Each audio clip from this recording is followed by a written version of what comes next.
ये कहानी है डॉनी नाम के बच्चे की, जो कि बहुत शरारती है और अब उसे लड़कियां नहीं बल्कि औरतें पसंद है। जहाँ पर उसकी नज़र उसके क्लास टीचर मिस मेगल पे पड़ती है, जहाँ पर डॉनी अपने टीचर को पटाता है और उसे प्रेग्नेंट कर देता है। तो ब्लैक स्पैरो मूवी एक्सप्लोरर पेश करते हैं दैट्स माई बॉय की स्टोरी। फिल्म की स्टार्ट में हमें एक छोटा लड़का दिखाया जाता है जिसका नाम डॉनी होता है, और डॉनी अपने दोस्तों को बताता है कि अब उसे लड़कियां नहीं बल्कि औरतें पसंद है।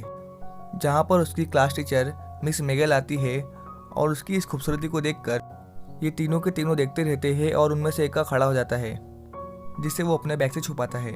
जहाँ पर डॉनी अपने टीचर को मूवी डेट के लिए ऑफर करता है और बदले में टीचर 1 महीने की डिटेंशन ऑफर करती है। लेकिन डिटेंशन क्लास में डॉनी की टीचर उसे सेड्यूस करती है और अपने हॉटनेस का जलवा दिखाती है। फिर ये लोग वहीं पे इंटीमेट हो जाते हैं। बड़ा हरामी हो बेटा।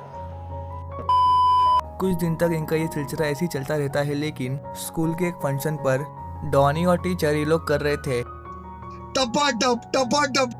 जहाँ पर इन्हें रंगे हाथ पकड़ा जाता है और अब डॉनी के टीचर पे केस होता है और उसे 30 साल की सजा सुनाई जाती है। और यहाँ पर हमें ये भी पता चलता है कि डॉनी ने अपने टीचर को ही प्रेग्नेंट कर दिया और कोर्ट ऑर्डर देता है कि जब डॉनी 18 साल का हो जाएगा तब उसे उसके बच्चे की कस्टडी मिल जाएगी।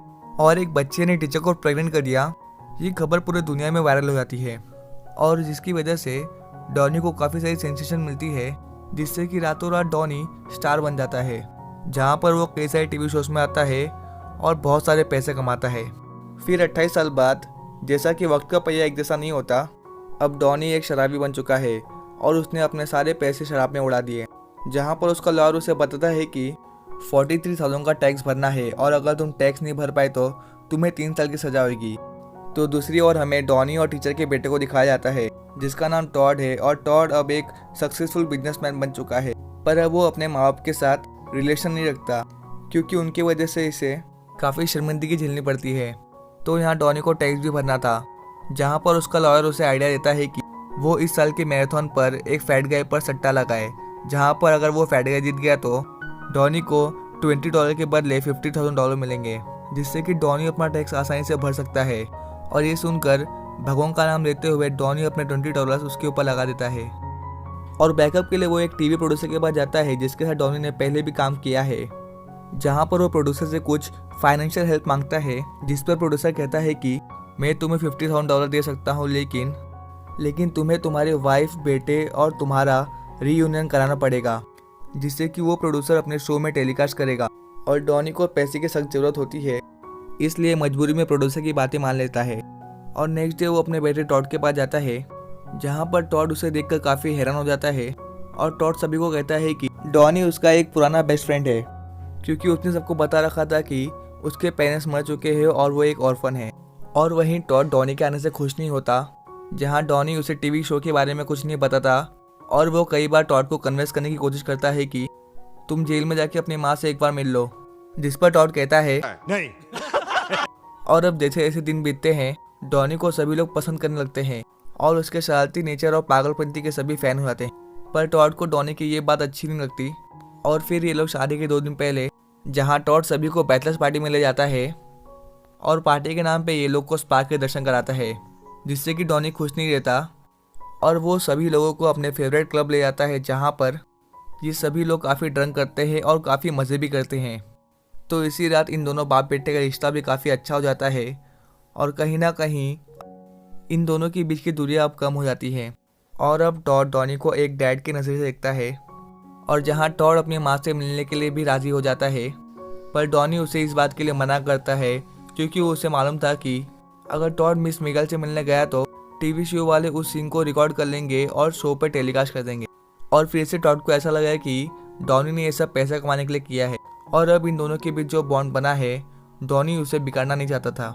लेकिन डॉनी के मना करने पर भी टॉड नेक्स्ट डे उसकी माँ से मिलने जेल में आता है और जब डॉनी को ये सब पता चलता है तो डॉनी भी टॉड को रोकने के लिए निकल जाता है।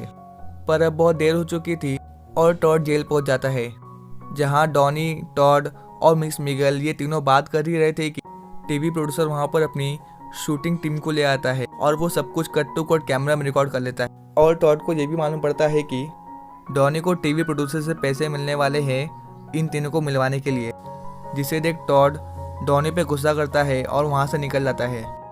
और वहीं टीवी प्रोड्यूसर अपनी बात से मुकर जाता है क्योंकि डॉनी और उसके बीच कोई एग्रीमेंट साइन नहीं हुई थी इसलिए। फिर डॉनी घर आता है और अब वो यहाँ से निकलने के लिए पैकिंग करना शुरू कर देता है, जहाँ उसे टॉड की गर्लफ्रेंड जेमी को किसी और मर्द से फ़ोन पे बात करते हुए सुन लेता है और उसे पता चलता है कि जेमी उसके बेटे टॉड को धोखा दे रही है और उसका टॉड के बॉस के साथ ही अफेयर चल रहा है। फिर उसी रात डॉनी टॉड के वेडिंग पार्टी में घुसकर टॉड को बताता है कि जेमी का तुम्हारे बॉस के साथ अफेयर चालू है, लेकिन जेमी डॉनी को गलत प्रूफ कर देती है और कहती है कि वो अपने वेडिंग प्लानर से बात कर रही थी ताकि वो टॉड को सरप्राइज दे सके। डॉनी सबको सॉरी बोलता है और वहाँ से निकल जाता है। फिर पार्टी ख़त्म होने के बाद डॉनी जेमी को सॉरी बोलने के लिए उसके रूम जाता है और यहाँ उसे पता चलता है कि जेमी का अफेयर उसके खुद के भाई के साथ है और दोनों अक्सर साथ में सोया करते थे। कौन है ये लोग? कहाँ से आते हैं ये? तो डॉनी कहता है कि वो ये सारी बात टॉड को बता देगा, जिस पर जेमी उसे $50,000 का चेक देती है ताकि वो चुप रहे। और नेक्स्ट डे टॉड की वेडिंग होती है, जहाँ डॉनी रियलाइज़ करता है कि वो टॉड के साथ ऐसा नहीं कर सकता और डॉनी अपने दोस्त के साथ टॉड की वेडिंग में चले जाता है और यहाँ सभी को वो बता देता है कि जेमी अपने भाई के साथ सोती है और उसका टॉड के बॉस के साथ भी अफेयर है। और टॉड ये सब जानने के बाद सबके सामने जेमी से ब्रेकअप कर लेता है और डॉनी को सभी के सामने एज अ फादर एक्सेप्ट करता है। जिसके बाद ये लोग डॉनी के फेवरेट क्लब में आते हैं, जहाँ पर टॉड डॉनी को कहता है कि वो उसका टैक्स पे कर देगा, लेकिन डॉनी अपने बेटे को ऐसा करने से मना कर देता है। कि तभी डॉनी का लॉयर वहाँ पे आता है और डॉनी को टीवी ओपन करने के लिए कहता है, जहाँ डॉनी ने जिस फैट गाय के ऊपर पैसा लगाया था उसके मैराथन का लाइव टेलीकास्ट चल रहा होता है और जहाँ पर वो फैट गाय उस मैराथन को जीत जाता है और डॉनी सट्टे में लगाए हुए $20 से $50,000 जीत जाता है। और यहीं पे ये मूवी ख़त्म हो जाती है। मजा आया।